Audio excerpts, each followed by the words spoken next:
This is your lesson 9, unit 5. Today we are identifying that a shape with shaded parts can represent different fractions depending on the whole that is designated.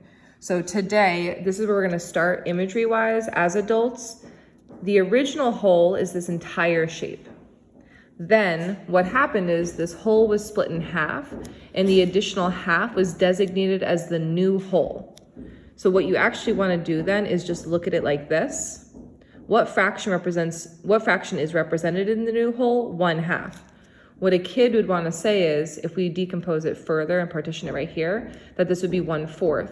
It is not 1/4 because this is the new whole. This was the original whole.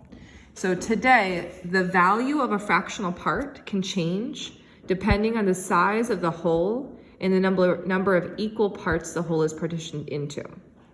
The value changes in this way because the fraction is the relationship of the parts to the whole. This part is what we're going to take. We're not going to take the second part, and this is our T-TED for today.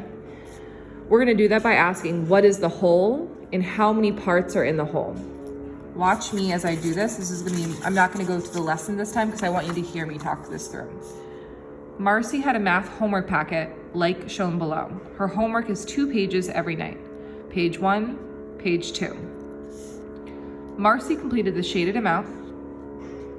She told her mom she only had 1/4 of her homework to do. Her mom said she had half of page 2 to do.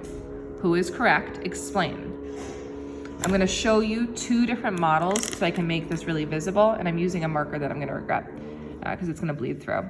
So the original image, if we think about this, and we're going to have kids do pictorial representations of this, this is Marcy's understanding when she thinks it's 1/4, and this is her mom's understanding when she thinks it is 1/2.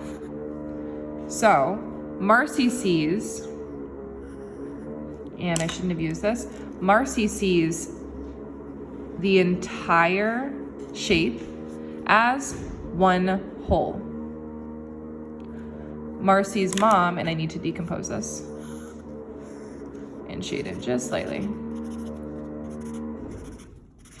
Marcy's mom sees each page as a whole. And so we're actually only going to highlight, Marcy's mom was only talking about page 1. So the questions that we have to have kids ask themselves is, what is the whole? The whole for Marcy is both pages. What is the whole for mom? Just this sheet. Then we ask ourselves, how many parts are in the whole? In Marcy's whole, there are 4 parts. In mom's whole, there are 2 parts. So mom is correct, Marcy is correct. So let's ask ourselves, Jaslyn baked a pie. The whole pie came out of the oven and was cut into 6 slices. After it cooled, she ate 3 slices. Then she placed, look, you're gonna see yourself in video later this week. Oh, okay. This first question you ask yourselves is, what is the whole? Originally, the whole was the entire thing. So the child asks themselves, what's the whole? They highlight the entire thing. On the second day though, Jaslyn's whole is only the 3 pieces remaining.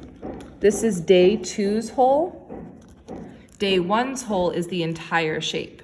So because that is the whole for day 2, the first thing I ask myself is, what is the whole? The second thing I ask myself is, how many parts are in that whole? 1, 2, 3.